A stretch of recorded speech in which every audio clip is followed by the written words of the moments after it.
Bom, tá gravando já. Conseguiu falar com ela, Leonardo, se o que está acontecendo? Porque para mim não pareceu que ela está tentando entrar, não. Ela não respondeu mais não, Lucas. Tá, então vou começar com a coisa, se apitar, eu tiro. Tá ok.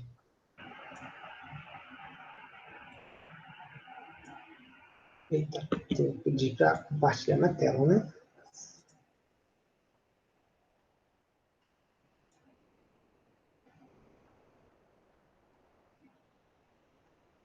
Vocês estão vendo minha apresentação? Vamos lá. Tá aqui.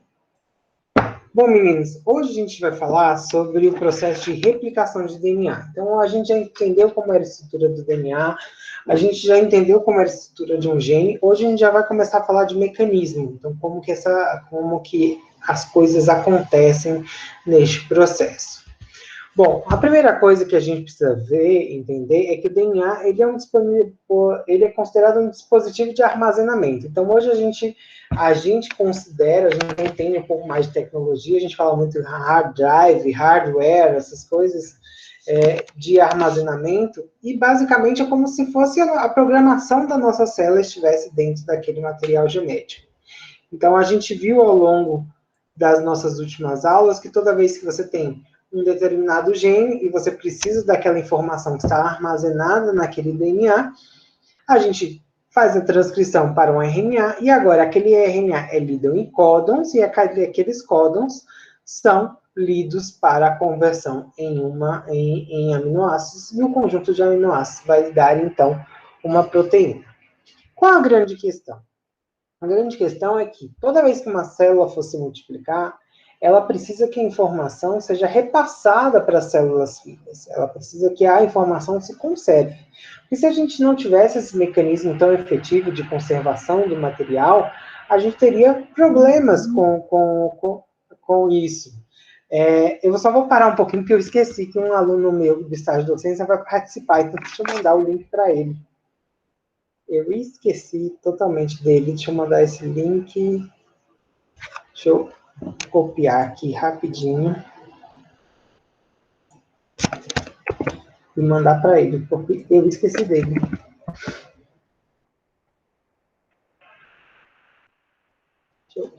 Rapidinho, meninos. Minha cabeça está tão complexa. Deixa eu até falar para ele que eu esqueci dele. E mandar o link.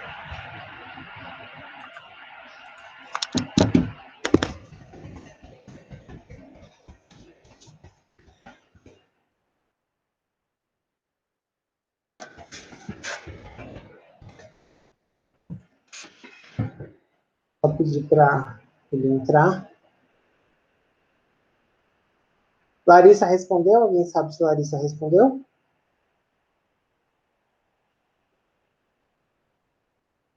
Ela só falou que tava esperando você aceitar. Tipo, não falou mais nada não, Lucas. Não está aparecendo nada aqui para mim. Então, assim, tanto que vocês estão vendo minha tela, se aparecesse, aparece a caixinha aqui dizendo que é para eu aceitar ou não. Deve ser algum erro lá no No sistema computador dela. dela. Deixa eu ver. Deixa eu falar para ele entrar para começar.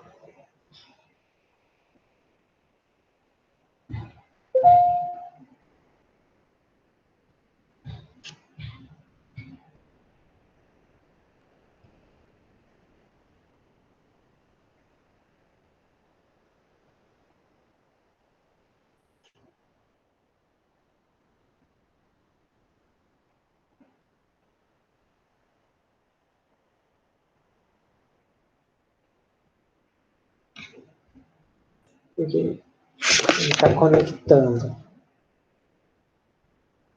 Só uns minutinhos, meninas. Rapidinho, para ver se a gente consegue que ele entre e que. É porque ele vai fazer o estágio docente com a turma de vocês. E aí ele quer acompanhar como é que está sendo as aulas. Ó, ele está entrando agora. Pronto. Júlio já está na sala. Júlio, eu já tinha avisado para os meninos que eu já tinha esquecido de você. Mas tranquilo. Então vamos lá, vamos. Ah, olha, a Larissa conseguiu. Pronto. Então, vamos lá, meninos. Então, vamos voltar do começo, que eu acho mais fácil. Bom, como eu estava falando para vocês, o DNA ele é um dispositivo de armazenamento de informação. Então, toda célula ela precisa da sua informação genética, ela precisa que aquela informação ela esteja disponível. Então, todas as células do nosso corpo vão ter a mesma informação genética. O que vai dar as características dela é justamente o produto que cada uma delas vai expressar. Então, a gente sabe que a informação genética ela está contida no DNA do indivíduo. Esse DNA, quando há necessidade da produção de uma proteína, esse DNA, então, é transcrito em uma fita de RNA, e essa fita de... Peraí que alguém pediu para entrar. Gabriela. Essa fita de RNA, ela pode ser, então, traduzida em uma proteína. Então, cada códon, cada trinca de códons vai dar origem a um aminoácido, e esses aminoácidos, então, vão, levar a informação. O que eu estava falando para o pessoal antes da gente ter parado. Então, o mais importante é que essa célula, ela tem informação e que essa informação, ela permaneça ao longo das gerações. Então, por exemplo, se uma célula-mãe vai se dividir para dar origem às células filhas, é preciso que a informação genética seja preservada. Não exista perda de informação durante esse processo. Ou até mesmo para a geração de células gaméticas. Então, é preciso que a informação dos pais sejam passadas para os filhos. Então, existiam muitas dúvidas sobre a questão do DNA. Então, como que funcionava essa questão? Então, já se sabia, através de Watson e Crick, a estrutura do DNA. No entanto, ainda não se sabia como que aquilo realmente funcionava. Então, hoje, a gente tem essas dúvidas já sanadas, mas as dúvidas naquele momento eram: as fitas parentais, ou seja, a fita que vai dar origem à fita filha, elas são completamente desenoveladas antes que cada uma seja copiada? A replicação, ela começa em qualquer ponto, ela tem um ponto único. Ou seja, e outra pergunta era, depois da iniciação em qualquer ponto, a replicação prossegue para uma direção, para as duas direções?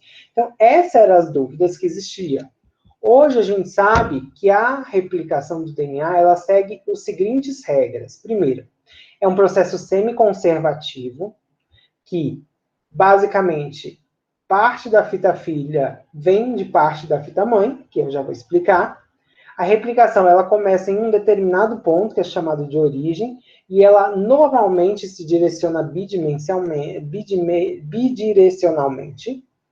E o terceiro ponto, que é a síntese de DNA, ela segue um sentido 5 linha, 3 linha, e ela é semidiscontínua. Calma que a gente vai entender cada um desses pontos. Então, a primeira dúvida era, como que acontece essa replicação? Essa replicação, ela segue um modelo que a gente chama de semi-conservativo, ou seja, parte das fitas novas que são formadas, elas recebem parte da fita mãe. Ela é um modelo conservativo, ou seja, se faz uma cópia dupla do DNA, ou é um modelo dispersivo, onde parte de cada material vem tanto da fita filha, tanto do DNA da mãe, quanto do DNA das fitas filhas. É uma mescla. Então, para a gente tentar entender, em 1958, dois pesquisadores chamados Meselson e Stahl, eles estavam trabalhando justamente para tentar entender esse processo da replicação. Eles trabalhavam com uma bactéria chamada Escherichia coli, e eles estavam trabalhando com marcação do DNA. Então, eles viram que, por exemplo, eles marcavam o DNA daquela bactéria, o DNA da célula original, com um marcador pesado que é feito com nitrogênio 15. Após as gerações, quando acontecia a multiplicação daqueles materiais, eles iam colocando a cada geração uma outra marcação, não mais o 15, mas uma marcação de isótopo do tipo 14. E aí eles foram acompanhando, então, essas gerações por 14 gerações. Então, E parece que muito tempo, mas 14 gerações normalmente dá 24 horas numa bactéria. Então, uma bactéria, principalmente uma Escherichia coli, ela demora mais ou menos 1 hora para se dividir. Então, mais ou menos, o experimento deles deu umas 14, 15 horas. Viraram a noite fazendo esse experimento. E aí eles foram fazendo depois o bandeamento dos gradientes. Ele foi centrifugando, extraindo o material e vendo que tipo de material que cada bactéria tinha. Ele viu que, se ele tinha marcado com a primeira bactéria, que era a bactéria original, com o isótopo 15, o material genético dela só tinha isótopo 15. E já que ele colocava isótopo 14 a cada geração, ele foi observando, então, o que estava acontecendo. Ele viu que na próxima geração, esse material já era um material híbrido. E já nas outras gerações, ficava sempre um material somente com 14 e um material híbrido. O que estava acontecendo? Estava acontecendo que, na primeira geração, você tinha o carbono, o nitrogênio 15 interligado nesse material. No entanto, esses híbridos era que cada fita filha que era gerada, cada molécula de DNA filha que era gerada dessa divisão, ela tinha basicamente metade com nitrogênio 15 e metade com nitrogênio 14. E depois, ele só encontrava aquelas que tinham nitrogênio 14 por inteiro e aquelas que eram híbridas. Isso mostrava, basicamente, que na divisão, no momento que acontece a replicação, uma parte da célula mãe serve como molde para a geração da célula filha. Então, aqui novamente, aqui ele marcou os mesmos experimentos com carbono pesado, na primeira geração, na geração parietal, e depois ele foi observando as outras gerações. Ele viu que na segunda geração você tinha um híbrido, significa que essas duas fitas elas se abriram, e a partir de cada uma deu origem às fitas filhas. E depois ele percebeu que existia ainda os híbridos, porque existia uma cópia daquela fita mãe passada a cada geração, mas que existia agora mais quantidade daqueles que estavam somente com o carbono leve, ou seja, somente aqueles que foram inseridos depois.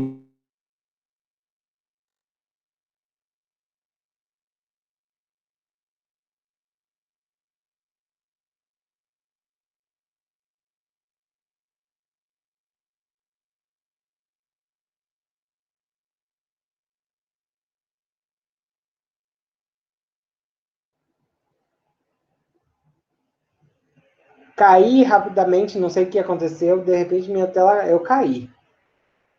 Deixa eu compartilhar aqui de novo.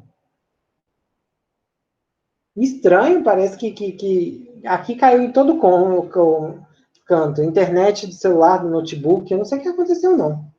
Mas vamos voltar.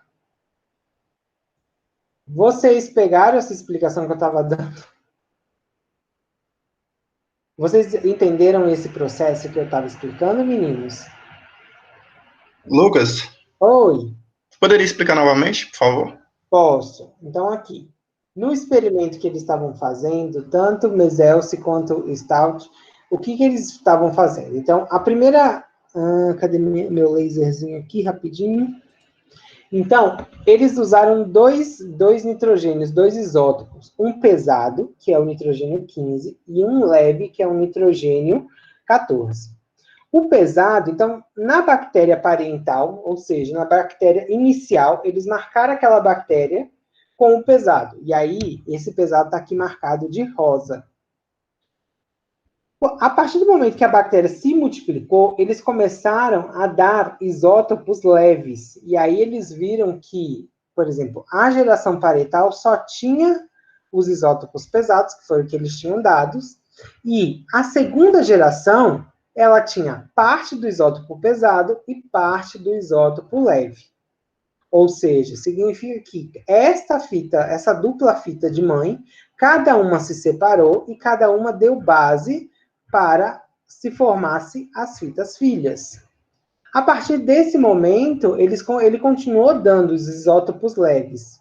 E aí, como aqui já era uma estrutura híbrida, quando ela se separou, então, parte dessa fita ainda tinha aquele isótopo pesado da mãe, e o complementar era de isótopo leve. Aqui só era de isótopo leve. E a mesma coisa aqui. E aqui uma estrutura híbrida. O que ele quis chegar na conclusão? Ele quis chegar na conclusão seguinte, que o DNA, quando ele vai se multiplicar, ele se abre. E a partir do momento que ele se abre, uma fita vai para cada lado, sendo que cada fita serve como molde para que a fita filha seja complementar a ela. Entendeu? Então, o que acontece é o seguinte, deixa eu mostrar aqui na caneta. O que acontece é o seguinte, então, eu tenho uma fita dupla de DNA aqui. Essa fita, ela simplesmente se abre para um lado e para o outro. E aí, a fita que é formada, a fita filha que é formada, deixa eu mudar a cor do meu laser, ela nasce agora, ela é formada complementar aquela fita mãe. Então, aqui vai ser formada uma fita de DNA e aqui vai ser formado outra fita de DNA. Entendeu? Não. Peraí, deixa eu só manter aqui por enquanto. Deixa eu ver quem é que está pedindo. Então, o Denilson está aqui pedindo. Não, Cláudio. Essa parte é o que a gente fala de semiconservativo. Eu já vou explicar o que é o bidirecional. Então, bidirecional é que a abertura da replicação pode acontecer para os dois lados. Essa conclusão nada mais é do que a fita de DNA, ela se duplica, no entanto, parte dela é conservada. Então, o que eu estou querendo dizer que parte dela é conservada?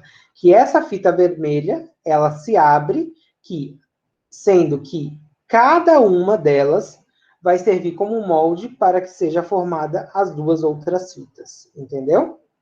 Então, ao final, você tem duas moléculas filhas, no entanto que cada uma delas tem parte conservada da mãe. Não tem problema não, Denilson. Não se preocupe. Agora, por exemplo, uma outra dúvida que se tinha sobre o DNA é se essa forquilha ela era unidirecional, com duas origens, se ela era unidirecional, com uma origem só, ou se ela era bidirecional, com uma única origem. E foi aí que vem um pesquisador chamado John Carnes. John Carnes, ele trabalhava também com Escherichia coli. Vocês vão ver que a grande maioria dos experimentos são com Escherichia coli, e ele trabalhava com microscopia, tirando foto microscópica da Escherichia coli ao longo do processo de replicação. E aí ele conseguiu chegar justamente nesse processo, nessa estrutura, que é uma estrutura que nós chamamos de estrutura em teta, que é uma estrutura que mostrava, que ela demonstrava que a replicação, ela acontecia da seguinte maneira, ela acontecia em um único ponto, de uma maneira bidirecional. Como assim? Então, através das fotografias de John Carnes, ele começou a ver, principalmente porque ele tratava o DNA, principalmente as timinas, com uma substância chamada de trítio, que ele conseguia ver que você tinha um cromossomo principal e que para ambos os lados você tinha a formação de uma estrutura. Isso significava que nessa estrutura B é o cromossomo principal, mas tanto que de um lado quanto para outro a forquilha de replicação, para a duplicação do DNA, ela acontece. Então, tanto em um ponto quanto outro, você tem a abertura da forquilha para que então esse material seja duplicado. Deixa eu abrir, aceitar alguém.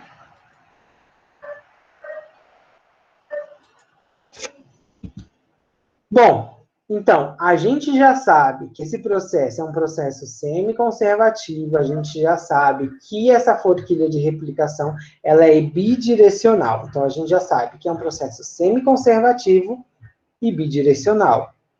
Então, isso, a gente já tem a noção de como que isso está funcionando. Então, hoje, a gente sabe que a forquilha de replicação, a replicação do DNA, ela começa em um determinado ponto, que é determinado como ORI, e neste ponto, o DNA começa a se separar.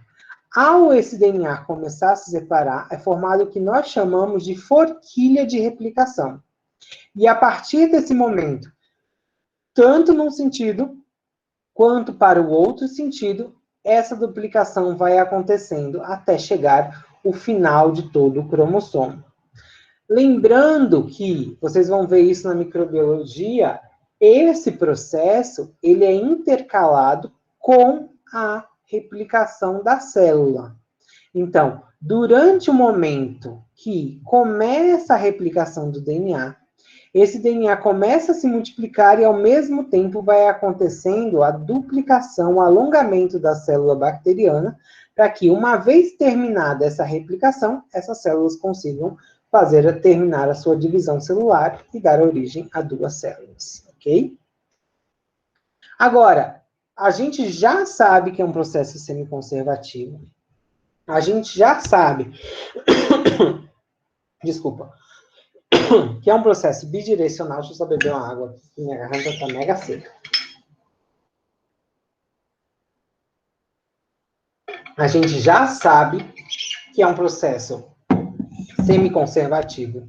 A gente já sabe que é um processo bidirecional, agora a gente ainda não sabe qual enzima que está envolvida para fazer esse processo. Foi aí 2 pesquisadores trabalhando com justamente uma enzima, que era uma polimerase. Eles ganharam o prêmio Nobel por isso. Eles conseguiram chegar a qual que enzima que estava relacionada a esse processo. O que ele fazia? Ele pegava uma bactéria, a bactéria chamada Escherichia coli, ele macerava a bactéria, ele destruía a bactéria toda, e aí ele pegava porções dessa bactéria e ia colocando junto com o DNA livre. E aí ele foi vendo que ele conseguia fazer inserção de nucleotídeos nessa fita de DNA, conforme o extrato que ele ia fazendo. E aí ele foi tentando purificar para ver o que ele ia obter, ele foi tentando cada vez chegar a enzimas mais isoladas, e ele conseguiu chegar a uma enzima que ela inseria os nucleotídeos, então ela polimerizava o DNA. No entanto, ela precisava de uma fita molde para poder fazer isso, ou seja, ela já vai mostrando que ela precisava de uma fita mãe para poder fazer a fita filha. Então, essa enzima foi chamada de DNA polimerase DNA dependente, ou também chamada de DNA polimerase do tipo 1. Por que 1? Porque ela foi a primeira a ser descrita. Qual que era a função dela? Era simplesmente adicionar nucleotídeos. Então, a cada vez que ele ia adicionando nucleotídeos para a enzima, ela ia funcionando, claro, ela precisava do DNA. Ele viu que ela tinha uma ligação muito importante, porque ela precisava da hidroxila livre naquele carbono 3, e que ela sempre agia no sentido 5', 3'. O que ele começou a ver? Ele começou a ver que era uma enzima que tinha uma fidelidade... Pode falar, Leonardo. Ô, Lucas, por exemplo, se o sentido fosse 3 linhas, 5 linhas, o pareamento das bases seria normalmente ou aconteceria alguma coisa? Não, acredito que sim. Mas você vai entender por que é importante o 5', 3'. Por que ela só age no 5', 3'. Entendeu? Mas você vai entender daqui a pouquinho. Daqui a 2, 3 slides você já vai entender isso. Tá ok. Ok? Deixa eu só voltar o meu laser. Então, essa enzima, ela tem a capacidade de inserir nucleotídeos. Então, a cada 10 a 9 nucleotídeos, ela comete um erro. Então, ela tem uma fidedignidade muito boa. Ela é uma fidelidade em fazer o processo muito correto, então ela demora muito para acontecer algum erro. No entanto, ele foi vendo que ela tinha algumas atividades de que toda vez que ela errava, ela tinha capacidade de consertar. E ela não conseguia começar o processo de um ponto aleatório, que ela precisava de um iniciador, ou que nós chamamos também de primer, para poder fazer esse material. Então, ela tinha capacidade de, na fita de DNA que ela estava trabalhando, ela adicionar esses nucleotídeos. Claro que para que ela adicionasse, ela precisa que aquele último nucleotídeo que foi adicionado tivesse o carbono 3 livre. E a partir desse carbono 3 é que ela tem a capacidade de inserir o nucleotídeo que vai entrar. Então, no entanto, quando eles começaram a ver a atividade dela, a atividade dessa enzima, da DNA polimerase 1, eles começaram a ver que ela era uma enzima um pouco demorada. Então, assim, ela fazia o que era necessário, mas ela tinha uma velocidade que não batia com a velocidade da divisão de uma célula. A divisão da célula era muito mais rápida do que o que ela fazia. Foi aí que eles começaram a fazer algumas mutações na enzima. E aí eles fizeram uma mutação, tentando inativar a enzima, numa Escherichia coli, e eles viram que a Escherichia coli ela continuava a se dividir normalmente. Ou seja, eles começaram a ver que a DNA polimerase 1 não era a fundamental. Foi aí que Kornberg ele acaba descobrindo outras duas DNAs polimerases, a 2 e a 3. Ele começou a analisar a 2, e aí ele viu que a 2 tinha efeitos muito parecidos com a 1, mas ela estava muito ligada a reparo do DNA. E aí, quando ele testou a 3, ele viu que a 3 ela funcionava diferente, que ela funcionava numa velocidade muito mais rápida, que ela tinha uma velocidade que era condizente com a divisão da bactéria. E aí foi então que ele chega à grande descoberta dele, que é a grande enzima que vai fazer o processo em procariotos, em bactérias, de síntese de DNA, é a enzima DNA polimerase 3, que ela age tanto de um lado, tanto no sentido 5' 3' para um sentido, quanto no sentido 5' 3' para o outro sentido. É uma enzima que ela tem uma capacidade de ter grampos na sua estrutura, e esses grampos vão fazer com que ela se ligue ao DNA com uma força muito maior e que ela consiga inserir esses nucleotídeos de uma maneira bastante rápida. O formato dela é como se fosse um formato de uma palma, de uma mão, onde provavelmente o DNA passe pela palma da mão e os nucleotídeos sejam inseridos pelo que nós chamamos de finger, pelos dedos dessa fita. Foi aí, então, que Kornberg ele ganha o prêmio Nobel pela descoberta das 3 enzimas. E hoje a gente sabe que Escherichia coli ela tem 3 DNAs polimerases, principalmente, a 1, a 2 e a 3, sendo que a 1 e a 2 estão envolvidos em mecanismos de reparo, e a 3, ela normalmente está envolvida na ação de formar a nova fita. Faz alguns anos atrás, em 99, basicamente há 20 e poucos anos atrás, se descobriu que existe mais 2 DNAs polimerases, 4 e 5, mas o papel delas está muito ligado a também um mecanismo de reparo, não sendo um mecanismo principal. Então, Oi?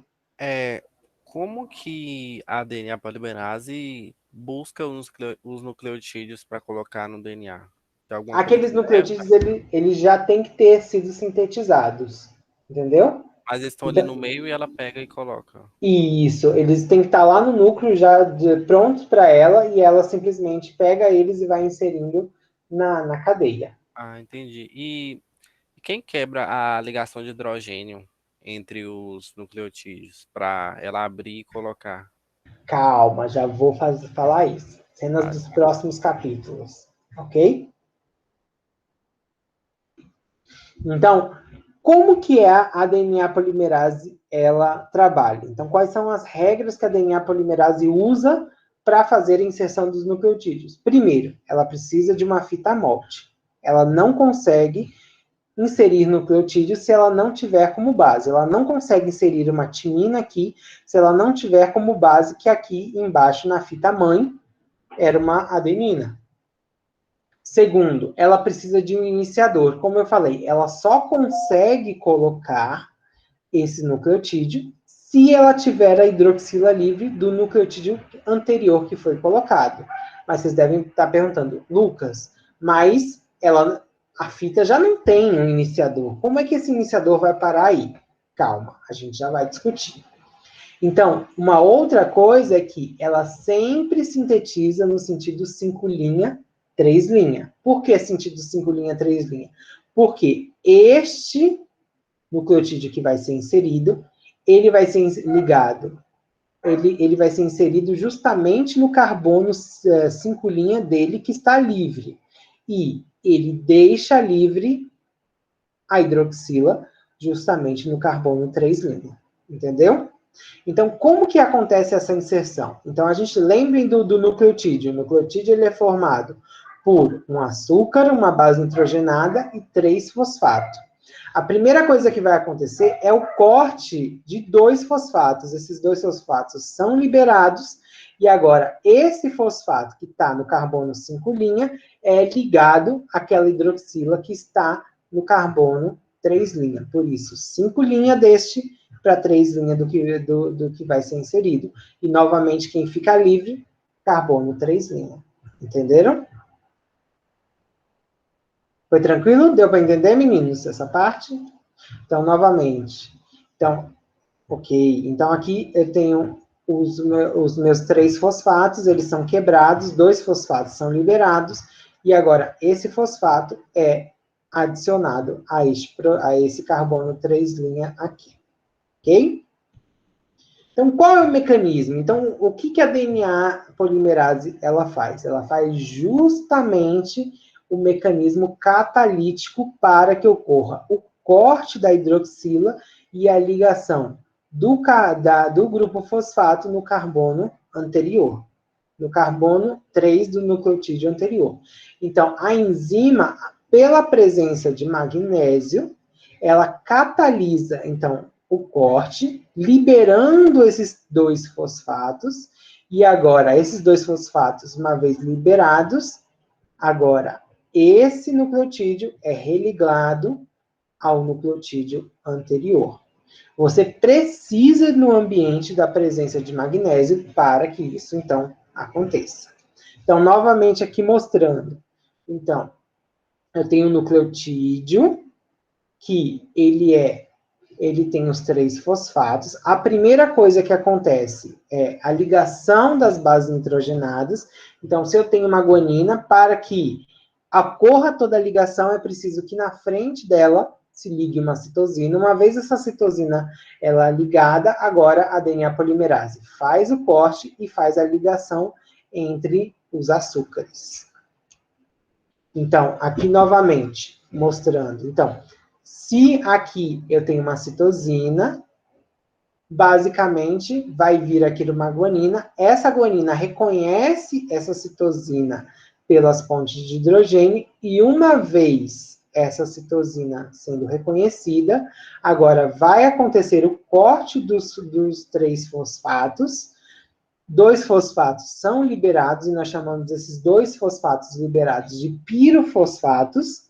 E agora, aquele fosfato que ficou, ele então é ligado na cadeia de DNA. Então, no seu 5' é ligado no 3', sendo que novamente agora uma cadeia 3' fica livre para inserção. Então, aqui agora, já que a gente tem uma timina, vai vir um nucleotídeo agora de adenina e ligar nesse processo. Uma vez aqui ligou, agora vai vir um de timina e ligar nessa adenina. E aqui novamente uma de citosina ligar nessa guanina. E isso, consequentemente, sempre do sentido 5', 3', nunca no sentido oposto.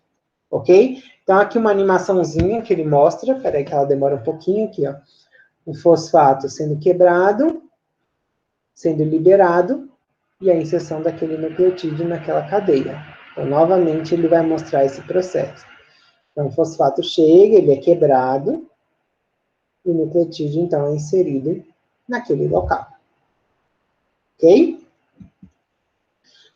Bom, o que dá exatamente a correção de que aquele nucleotídeo vai ser inserido de maneira correta, principalmente pela geometria das bases nitrogenadas. Então, por exemplo, uma adenina, ela não consegue se ligar a uma guanina, justamente porque existe uma hidroxila que está sobrando. Da mesma maneira, para uma citosina. E da mesma maneira, acontece uma timina com uma guanina. Então, elas não conseguem, porque a geometria delas não permite. Só permite a ligação geométrica entre uma timina e uma adenina, e uma citosina com uma guanina, ou vice-versa. Ok? Então, sempre que uma fita for formada, abre-se a forquilha de replicação, e nessa forquilha de replicação começa a se inserir os nucleotídeos. Então, bom, deixa eu só inserir um slide aqui que eu quero explicar uma coisa para vocês antes de entrar no outro conceito.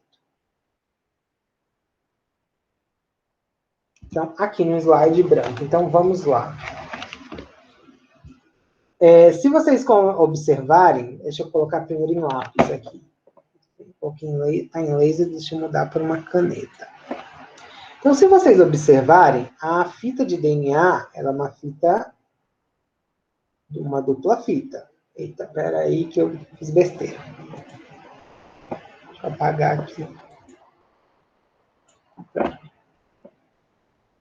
O web pediu para apagar tudo, ele não apagou tudo. Tá, aqui. Bom, se vocês observarem, a fita de DNA é uma fita dupla, correto? Então, aqui eu tenho uma fita com as bases nitrogenadas ligadas entre elas.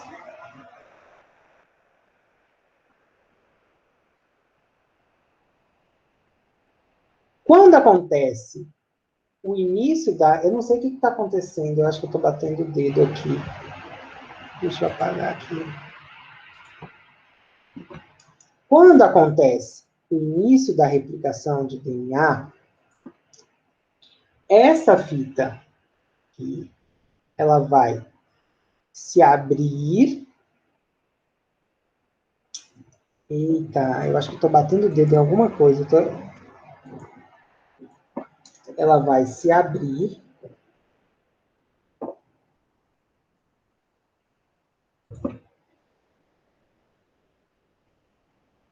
Peraí. Gente, estou estreando meu brinquedo novo com vocês, é por isso que eu acho que não está dando muito certo. Eu comprei uma mesa digitalizadora para poder fazer meus desenhos aqui no slide. Mas vamos lá, vai dar tudo certo. Então, essa fita de DNA, quando começar o processo da replicação, vai se abrir a forquilha, vai se abrir o DNA, esse DNA vai se separar. E foi visto... Cadê? Essas diferenças de tamanho não tem nada a ver com o teste, não. É porque eu tenho uma pouca noção de desenho mesmo. Então, vamos dizer que a forquilha se abre naquele local e vai agora começar a formação das fitas filhas. Então, vai vir uma fita que vai começar daqui. Saco.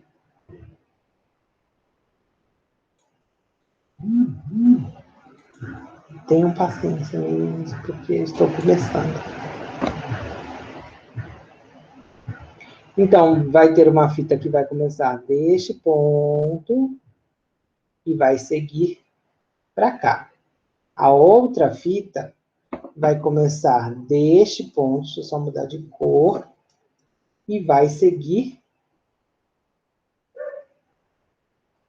para cá, correto?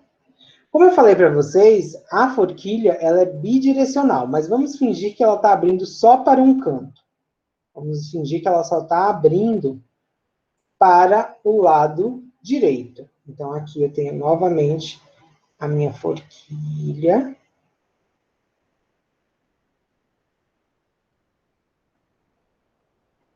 Peraí. Não era bem isso que eu queria, não. Deixa eu apagar.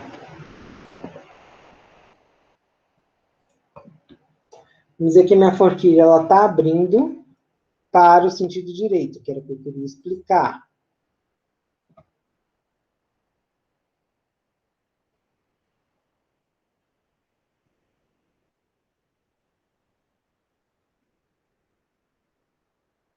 Ela está abrindo para cá. Ela ainda está fechada. Vocês concordam que essa forquilha, esse ponto da fita filha que foi formado nesse sentido para cá, conforme essa forquilha ela fosse abrindo para a direita, ela vai sendo feita de maneira contínua? E aquela que foi formada para o outro sentido, ela começou neste ponto aqui, ela vai seguir para este sentido aqui. E esse pedaço? O que vai acontecer? Vocês têm noção do que vai acontecer com esse pedaço? Vai ser formado uma nova fita aqui, neste ponto. E vai se formar também nesse sentido. Eita! Saco, vou ter que trabalhar um pouquinho melhor na construção da minha figura. Marcar texto. Então, neste ponto, vai formar também uma outra fita que vai servir para tentar encontrar a fita que já tinha sido formada. Isto, na verdade, foi visto por um pesquisador japonês chamado de Okazaki, Reiji Okazaki. O Okazaki, ele conseguiu dizer que existia, para cada sentido da fita, uma fita que era chamada de líder e uma outra fita que era chamada de atrasada. E aí, nessa fita que era líder, voltando novamente ao desenho, a replicação seguiria de maneira contínua. Qual é a grande questão? Por que isso acontece? Eu não falei para vocês que a enzima, ela só age no sentido 5' 3', ela está agindo justamente nesse sentido aqui, é 5' 3', e nesse sentido, o 5' 3' está para cá. Então, ele conseguiu perceber que, claro, isso acontece porque a enzima, ela só age num sentido. Então, se essa forquilha, ela abriu para a direita, a cada momento que ela for se abrindo mais ainda, essa enzima, ela vai replicando mais. No outro sentido, ela não consegue vir para esse sentido da direita, porque não é o sentido da fita correto. O sentido da fita correto para a fita de baixo é para a esquerda. Então, toda vez que a forquilha for se abrindo mais para a direita, vai ter que formar nova fita filha, que vai tentar encontrar com essa que foi formada. Então, na fita 5', 3', acontece uma formação contínua, que é chamada de fita líder. E aqui, embaixo, acontece uma formação descontínua, que é chamada de fita atrasada. E esses fragmentos que são formados são chamados de fragmentos de Okazaki, ou seja, fragmentos da pessoa que descobriu. Então, o Okazaki, justamente pela estrutura antiparalela da fita, é que ele conseguiu perceber essas diferenças, que para um lado essa fita seguia a mesma direção, de uma maneira bastante contínua, justamente porque estava seguindo no sentido 5', 3', favorável a ela, e do outro lado da fita, na parte de baixo da fita, ela seguia de maneira descontínua, porque ela seguia, a síntese da fita seguia em direção oposta. E com isso, iria se formando vários fragmentos. E, sendo que esses fragmentos eram chamados de fragmentos de Okazaki. Esses fragmentos acontecem tanto em bactérias quanto em eucariotos. Em bactérias, os fragmentos são de mais ou menos 1.000 a 2.000 nucleotídeos. Em eucariotos, são mais ou menos de 100 a 200 nucleotídeos. A gente forma muito mais fragmentos. Então, é o que ele está tentando mostrar aqui. Por exemplo, se essa fita de DNA ela está se abrindo para o sentido da direita, essa fita filha, que é formada justamente no sentido da abertura, a qualquer momento que a forquilha for se abrindo, ela vai seguindo. Agora, nesse sentido, não, porque ela está ao contrário da abertura da fita. Então, toda vez que a fita se abrir, um novo fragmento precisa ser sintetizado. E depois esses fragmentos vão ser, então, ligados. Então, aqui, ó, ele mais ou menos aqui mostrando. Ó, ela vai se abrindo para a direita e um sentido vai sendo de uma maneira contínua. Agora, o outro sentido vai tendo que, a todo momento, formar uma nova fita. Aí, ó, vocês conseguem ver? Tá tranquilo? Foi fácil entender esse conceito de fragmento de Okazaki? Então, vou seguir. Posso seguir? Tá, tem algum... Isso, esse último GIF é ótimo, porque ele explica muito bem. Então, a partir do momento que ela vai se abrindo para aquele sentido, uma fita segue de maneira contínua, e a outra vai tendo que sendo formado fragmento, porque o sentido dela é oposto. Bom, agora vamos falar dos procariotos. Então, assim, até então a gente foi descrevendo como que cada processo ele foi formado, foi entendido. Então, primeiro, como que os nucleotídeos eram inseridos, quem é que inseria, como que acontece esse negócio de semiconservativo, como que acontece esse negócio de forquilha bidirecional e como que acontece esse negócio de semidiscontínuo. Então, uma fita contínua, outra fita descontínua, como que isso realmente acontece. Agora, vamos entender como que tudo isso se encaixa dentro do procarioto. E na aula que vem a gente estuda como que tudo isso se encaixa dentro do eucarioto. Bom, o primeiro momento é que a replicação no procarioto, ela é dividida em 3 fases. E, na verdade, a gente vai ver ao longo da nossa disciplina que tanto transcrição quanto tradução também vão ser divididas em 3 fases. E todas as fases são iguais, que é iniciação, elongação e terminação. A iniciação é o processo mostrando de como que tudo isso começa. Então, basicamente, como que acontece esses processos, como que tudo isso, a estrutura é montada para começar. A primeira coisa que a gente descobriu é que, em bactérias, a replicação ela não acontece em qualquer ponto. Ela tem um ponto muito específico, um ponto chamado de origem. Existe um ponto chamado de origem da replicação. Essa origem, ela é denominada também de ORI, e por ser um cromossomo, chamada de ORI-C. É uma sequência de mais ou menos 245 pares de base, todos eles muito conservados, ou seja, significa que, se eu estou falando que a origem de Escherichia coli é X, todas as Escherichia coli vão apresentar mesmo tipo de sequência nessa origem. No entanto, nessa região, ela precisa ter umas coisas muito específicas. Como, por exemplo, é uma região muito rica em um determinado ponto em adenina e timina. E existem ao longo dessa região algumas repetições, algumas sequências de nucleotídeos que se repetem. Normalmente são 4 sequências com repetições de 9 pares de base. Então, para que vocês entendam isso, é preciso que a gente lembre lá daquele conceito da ligação entre adenina e timina.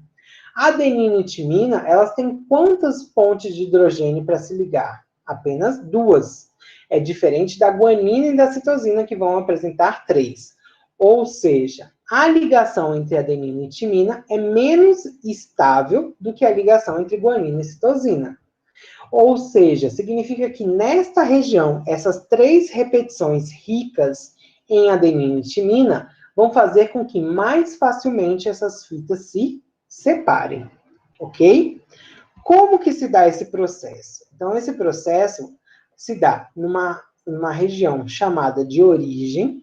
A partir daquela origem, inicia a abertura para a formação do que nós chamamos de forquilha de replicação, e a partir daquela forquilha de replicação que foi aberta, agora acontece a extensão da formação das fitas filhas até o momento que elas seguem o cromossomo por inteiro e acontece a separação entre a separação para a formação das duas fitas de cromossomo filhas, ok? Então, a iniciação é justamente como que esse processo se inicia, o elongamento é a inserção dos nucleotídeos, e a terminação é justamente o processo da finalização, como que esse processo, então, termina. Então, esse processo, como eu já falei anteriormente, ele é casado com a divisão bacteriana. Então, aqui eu tenho o cromossomo da bactéria.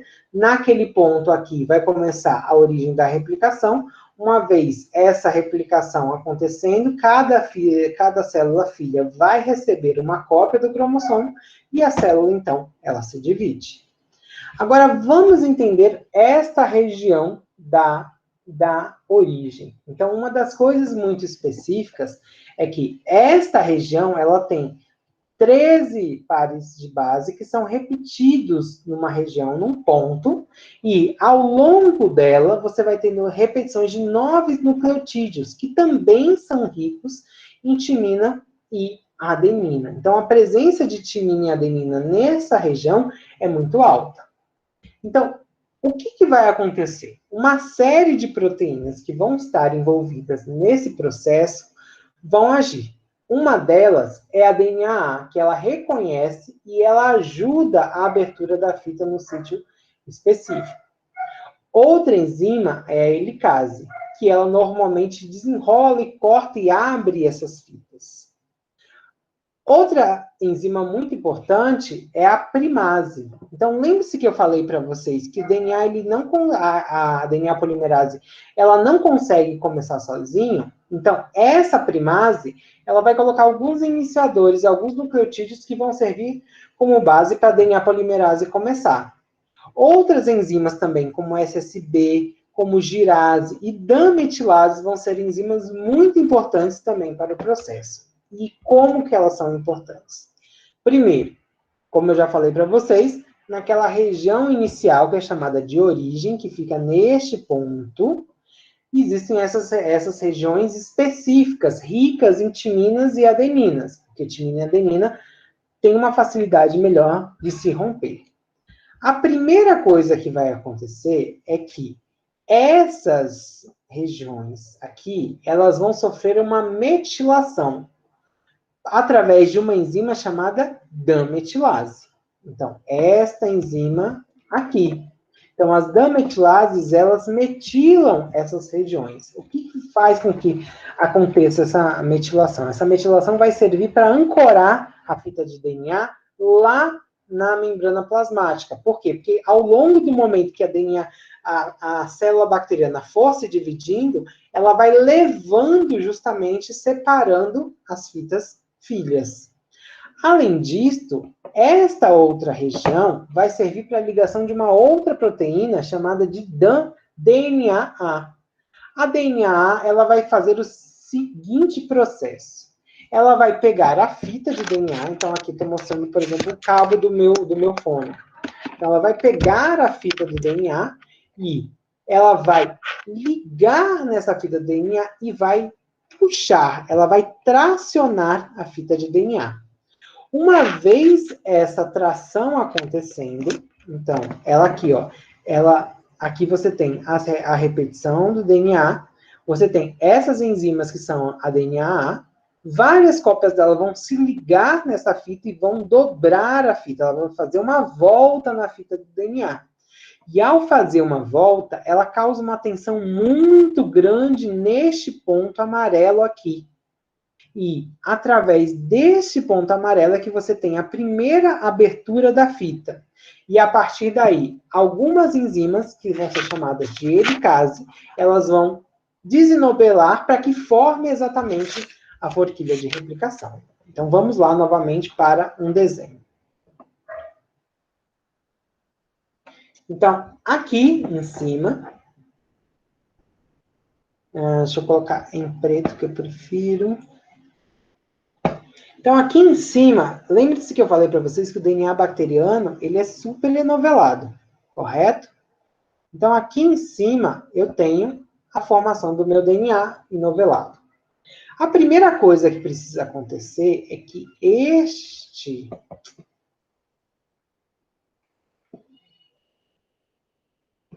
DNA, ele precisa... Este DNA, ele precisa ser desenovelado para ficar um DNA circular. Então, a primeira coisa é justamente esta fita sendo desenovelada para formar um DNA circular. Quem vai fazer esse processo é uma enzima chamada topoisomerase. Isomerase. Então, a topoisomerase, ela vai fazer... Lembre-se que eu falei para vocês que o DNA, por uma questão natural, ele vai sofrendo dobras, e é por uma questão da carga elétrica dele, uma carga negativa, ele vai se distorcendo. A topoisomerase é uma enzima que ela tem a capacidade de colocar carga positiva, e isso faz com que o DNA se desenovele. E aí transforma este DNA numa estrutura, então, circular. Bom, o que acontece? Nesta região aqui, que é a região da Ori, o C... Meu desenho é péssimo, gente. Espera aí que eu vou apagar aqui.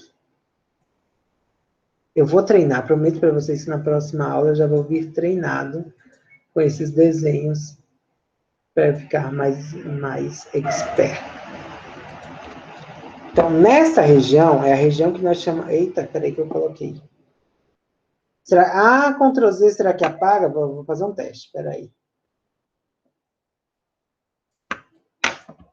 Ctrl... Não apaga. Não apaga, não. Eu acho que é porque é a questão da apresentação.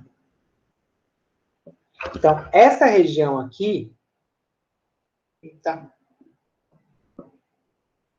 Não, mas vocês vão ver que até o final da disciplina eu vou estar expert utilizando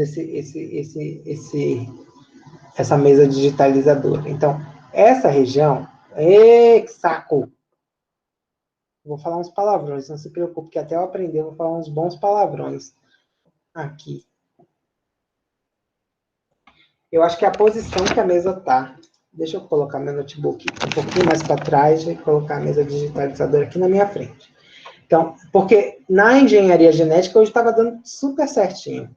Então, por exemplo, nessa região, ela é chamada região ORC. O que acontece nessa região? Vamos dar um zoom aqui, nesse ponto, e vamos, então, pegar esse DNA. Esse DNA, aqui, em dupla fita, a primeira coisa que vai acontecer com ele é uma dobra que as enzimas DNA, elas vão fazer nele. Então, ela pega esse DNA,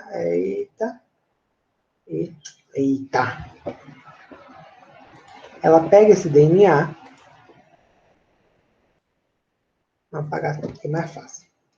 Ela pega esse DNA e ela simplesmente faz uma volta nesse DNA. Então, ela pega ele e ela dobra. Que é as fitas duplas. Vai ficar essa ali, aqui riscada ali. Então, as fitas duplas desse DNA. Então, ao ela fazer as dobras, as enzimas, então eu vou encher aqui de enzima. Deixa eu colocar elas de outras cores aqui. Ao ela fazer essas dobras, então aqui eu tenho várias delas. Não sei o que acontece que essa porcaria faz isso. Elas se ligam na fita do DNA e ela faz uma dobra. Ao fazer uma dobra, ela causa uma tensão nesta região aqui. Eu acho que eu já acabei de descobrir qual é o problema. Sou eu. O problema sou eu porque eu não posso tombar o lápis. Deixa eu só apagar aqui. Que eu acho que é isso. Deixa eu vir um pouquinho mais para o lado, que aí eu acho que não vou tombar o lápis. Então, quando ela faz esse processo, ela simplesmente causa uma tensão nesta região, fazendo com que esta região, Agora eu vou dar um zoom só nessa região. Esta região, ela simplesmente se abra. Então, aqui vai acontecer exatamente a abertura daquela fita de DNA. Gente, eu acabei de descobrir por que não faz o traço. É porque eu preciso manter a caneta reta. Então, eu vou treinar agora para manter essa caneta reta. Então, eu tô aqui só vendo vocês aí falando de Carol Conká. Vamos hoje torcer para que o Projota saia. Bom, uma vez agora formada essa estrutura, formou-se o que nós chamamos de forquilha de replicação. E agora vai vir umas enzimas que vão fazer papéis muito específicos nessa situação. Que são enzimas que agora vão realmente fazer o papel da replicação. Uma primeira enzima que vai acontecer, que vai surgir nesse ponto, é uma enzima chamada de helicase. Então, a helicase ela vai vir e ela vai vir quebrando as fitas, as pontes de hidrogênio naquela fita, fazendo com que aquela forquilha ela fique muito maior. Então, aquela forquilha ela se expanda de uma maneira muito maior para a formação daquela replicação. Então, se ela era daqui... Eita! Cacete. Calma, que eu vou aperfeiçoar, vocês vão ver. Daqui a 2 aulas, 3 aulas, vocês vão ver que eu vou estar expert nesse negócio. Então, vamos lá. Então, vai fazer com que essa fita, essa forquilha, ela seja muito maior. Então, quem vai fazer a abertura dessas fitas? Uma enzima chamada helicase. A partir do momento que formou esse processo, não se preocupem que logo depois eu vou mostrar muito mais detalhes e muitos mais esquemas que vai ficar mais fácil de vocês entenderem. A partir do momento que essa forquilha foi formada, vai precisar agora que essa forquilha ela fique estável. E aí agora uma série de proteínas vão se ligar aqui, ao longo dessa fita. E ao elas se ligarem nessas fitas, elas vão estabilizar esta forquilha de replicação que foi formada. Que proteínas são essas? Proteínas que nós chamamos de SSB. Então, a helicase abre a forquilha pela quebra das pontes de hidrogênio, a SSB vem e estabiliza. E agora, o que precisa ser formado aqui? Agora precisa ser formado um iniciador para que a DNA polimerase ela consiga, então, iniciar o processo da replicação. Então, vem aqui uma enzima chamada primase e coloca nucleotídeos no começo daquela fita. Então, que enzima é essa? Eita.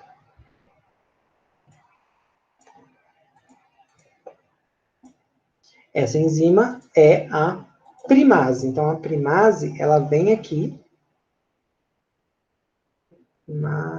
Vai esse traço do jeito que tá. A primase, ela vem aqui e insere nucleotídeos de RNA. E esses nucleotídeos de RNA é que vão servir como base para agora a DNA polimerase, que vai vir aqui com uma outra cor, que é uma cor vermelha, e ela vai estender tanto para um sentido a fita, quanto para o outro sentido a fita. Ok? Tá uma zona, mas vai ficar mais fácil nos próximos slides. Então, a partir do momento que a helicase, ela simplesmente faz a dobra na fita, agora o que vai acontecer é que, naquele ponto que eu falei para vocês, então, aqui as DNAs, elas fazem a dobra na fita, causa atração, e isso vai fazer com que a helicase venha aqui e abra a fita. Uma vez a helicase vindo aqui e abrindo a fita, formou-se a forquilha de replicação. Essa forquilha também é estabilizada pelas proteínas SSBs. E agora vai vir, então, a primase, que vai sintetizar os primeiros nucleotídeos de RNA, e, baseado nesses nucleotídeos, é que agora a DNA polimerase ela consegue se ligar e começar a estender a fita.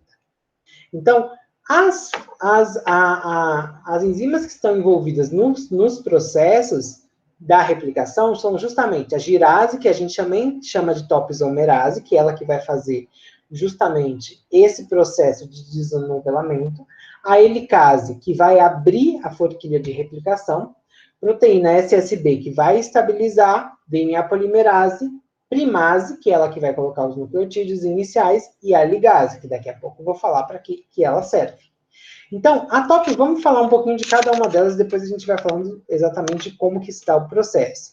Então, a topoisomerase, ela vai pegando esse DNA que está superenovelado e transformando esse DNA em não superenovelado, para que ele possa servir como base para que aconteça o processo justamente da replicação. Ok? Então, a função dela é ir tirando essa carga, tirando esse desenovelamento. Então, como se o DNA estivesse aqui superenovelado e ele passasse para esta condição. A helicase é uma enzima que vai servir como base para quebrar as pontes de hidrogênio. Então, ela tem a capacidade de, uma vez o material está em fita dupla, ela vem e ela consegue, então, fazer com que eles, então, se separem. As proteínas SSBs, elas vão ser proteínas que, uma vez aberta a quebra pela helicase, esse DNA vai ficar em fita simples, e esse DNA em fita simples pode ser danificado dentro da célula, porque o DNA em fita simples, para uma célula bacteriana, pode ser sinônimo de vírus. Então, o que vai acontecer? Essas proteínas, elas se ligam aqui e elas estabilizam essa fita. A primase é aquela que vai inserir os nucleotídeos iniciais, para que, então, depois, a DNA polimerase, ela consiga estender. E logo depois, esses primers que são colocados, como eu falei para vocês, são primers de RNA que são colocados aqui, eles são retirados pela DNA polimerase 1, e depois essa fita ela vai ser, então, ligada. Então, aqui, por exemplo, é um exemplo, ele mostra aqui esses fragmentos que foram colocados pela primase.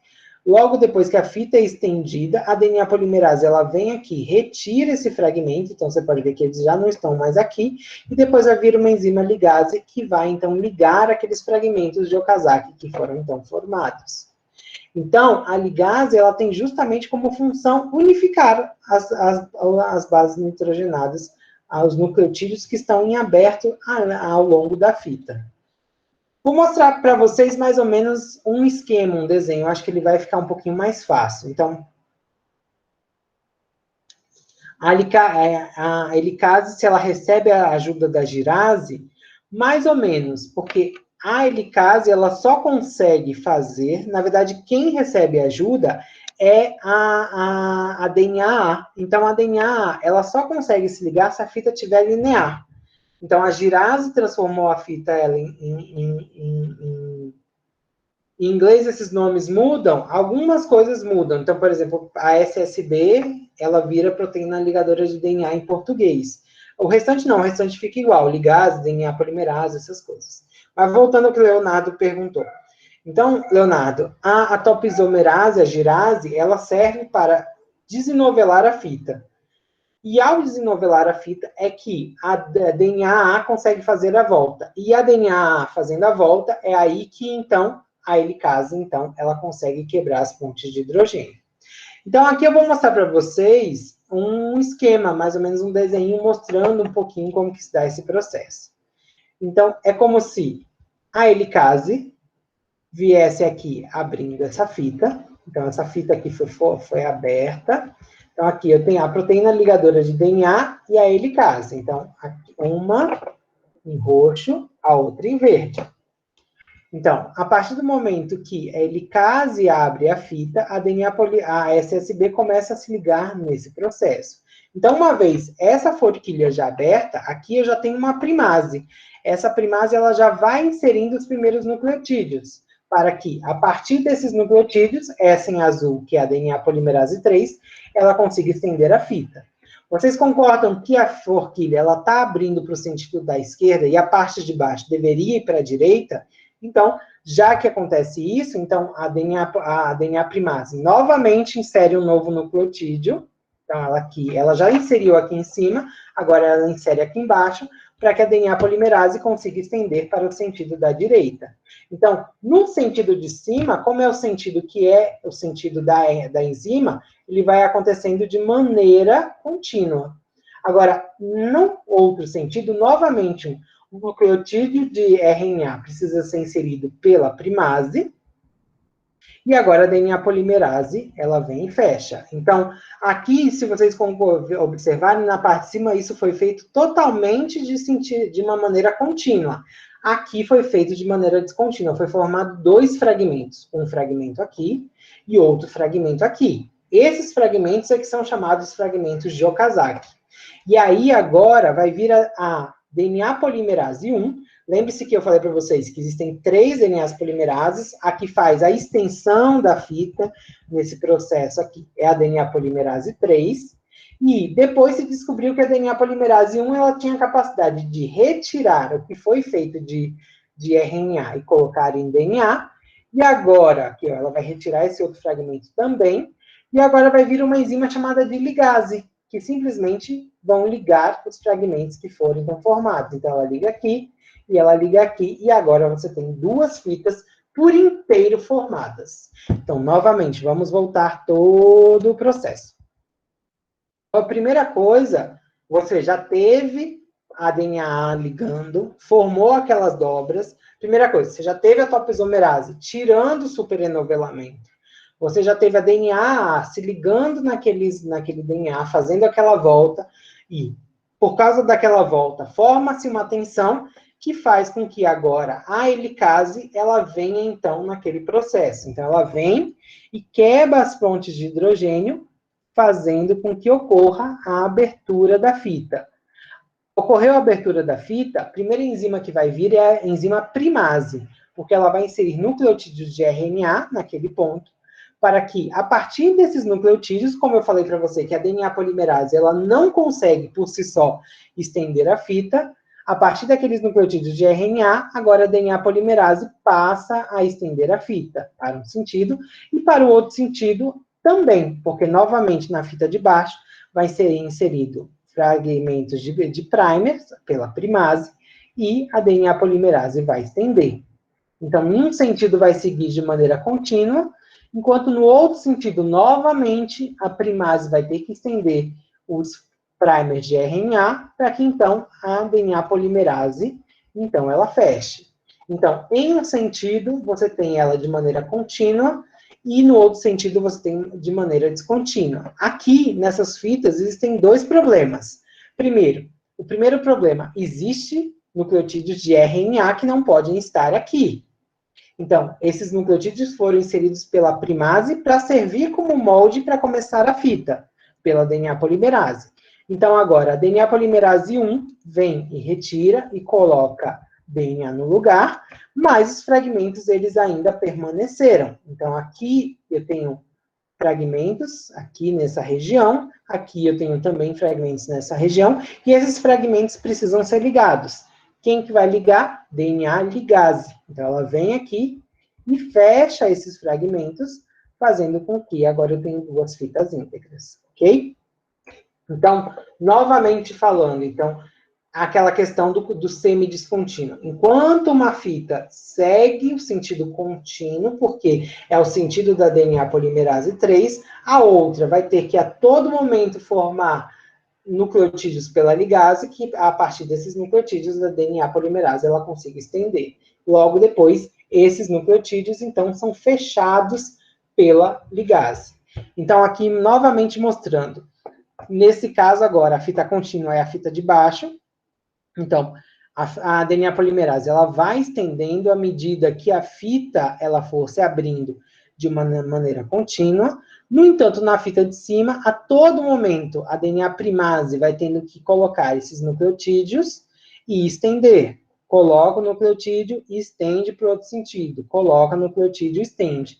E esses fragmentos, depois, eles são ligados pela ligase. Primeiro, se tira os nucleotídeos de RNA pela DNA polimerase 1, e depois a ligase, ela faz os fechamentos da fita. Ok?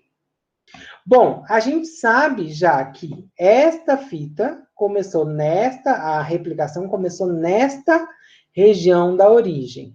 Agora, aonde ela termina? Ela termina, como a fita, ela acontece, a replicação, ela acontece para ambos os sentidos, tanto para cá, quanto para cá, esse sentido horário, ele vai estender até ele chegar na região C.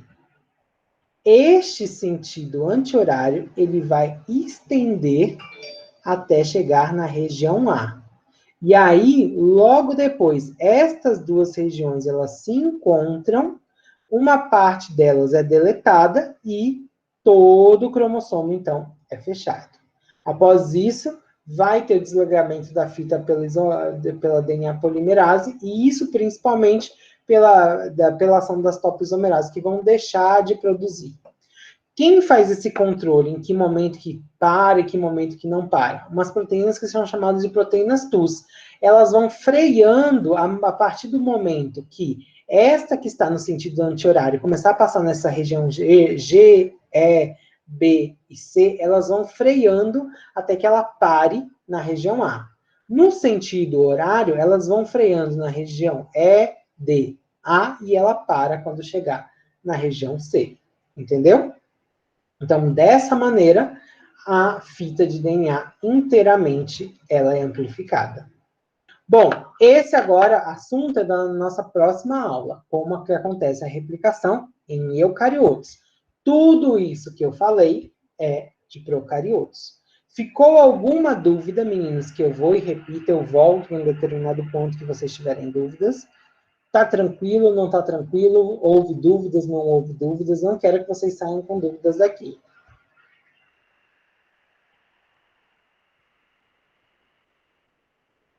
Meninos, vocês estão aí ainda? Eu não tenho dúvida nessa parte. Agora eu fiquei com uma dúvida. É tipo na parte dos códons do RNA. É tipo, se tiver um códon de UUU e o de AAA, ele vai botar o mesmo aminoácido? Isso, isso. Então, por exemplo, aqui, vamos cá. Deixa eu voltar aqui. O nucleotídeo que é colocado, então, por exemplo, aqui, ó, se você for observar, aqui, deixa eu colocar meu laserzinho aqui. Ele tem A, A, G, C. Então, aonde tem A, ele vai colocar U, e aonde tem G, ele vai colocar C, onde tem C, ele vai colocar G. Então, ele vai colocando aonde é a fita ainda de RNA, os nucleotídeos de RNA. Entendeu? Não, essa parte eu entendi. Eu tô falando que, tipo assim, na parte. Não tem nem muito a ver com o assunto, eu até esperei ver essas meninas falar. Quando o RNA vai escrever a proteína, o códon UUU e o AAA, eles colocam o mesmo aminoácido? Não coloca o mesmo aminoácido. Existe uma trinca, elas são diferentes em formação de trinca. A gente vai entender que as primeiras duas letras que são fundamentais. Então, o sintetiza um tipo de aminoácido e a sintetiza de outro aminoácido. Mas vamos guardar essa informação para a tradução. Calma, ainda temos tempo. Lá na frente eu pergunto, então. Tá bom. Mais alguma dúvida, menino? Está tranquilo aqui? Não? Então, deixa eu descartar essas modificações que foram feitas. Deixa eu não salvar essa aula aqui. Então, meninos, na segunda-feira, agora a gente vê a parte de replicação em eucariotos. Ela é muito similar, vocês vão ver que algumas coisas somente mudam, mas é muito similar ao processo do procarioto. Então, a gente vai discutir agora eucarioto na segunda-feira, ok? Eu acho que é isso. A gente se vê, então, na segunda-feira. Boa semana para vocês. Bom restante de semana, bom final de semana. Cuidado com essa pandemia, gente. Está muito feia as coisas. Essa semana a gente teve a notícia que um aluno da UESC, depois de biomedicina, morreu de coronavírus, uma pessoa que não tinha nenhuma comorbidade. Então, muito cuidado. Então, boa semana para vocês. Uma semana tranquila, sem aglomerações o máximo possível, viu? Então, até semana que vem. Tchau. Valeu, professor. Bom final de semana. Tchau. Tchau, tchau. Valeu, professor.